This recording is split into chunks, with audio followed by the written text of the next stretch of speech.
જો મારો વ્યક્તિગત અભિપ્રાય પૂછો તો આ નિર્ણય અયોગ્ય છે, કારણ કે આ ગાંધીનું ગુજરાત સંતોની ભૂમિ છે, સંત સતી અને શુરાની ભૂમિ છે. અહીંયા આવા નિર્ણયો અયોગ્ય જ કહેવાય.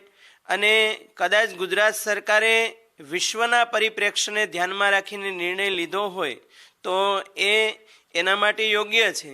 પરંતુ દારૂ પીવાથી તમે જુઓ તો માણસ એક તો દુઃખ ભૂલવા માટે, થાક દૂર કરવા માટે, મનને મારવા માટે અને દેખાદેખીથી દારૂ પીતા હોય છે. તો ગિફ્ટ સિટીમાં આ નિર્ણય લીધો છે તો વર્તમાન સમયમાં હું તો કહું ત્યાં પણ બે વિભાગ થશે, એક દારૂ પીવાવાળા અને એક દારૂ નહીં પીવાવાળા. તો એનું હું તો કહું મીડિયાના માધ્યમ દ્વારા 1 મહિનો એનાલિસિસ કરજો.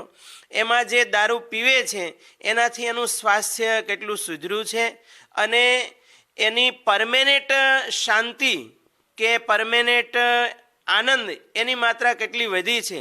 જો પરમેનેન્ટ આનંદની માત્રા વધે અને હંમેશને માટેનું સ્વાસ્થ્ય સારું થતું હોય તો હું તો એમ કહું ખાલી ગિફ્ટ સિટીમાં નહીં, આખા ગુજરાતમાં દારૂ પીવાની છૂટી આપી દેવી જોઈએ.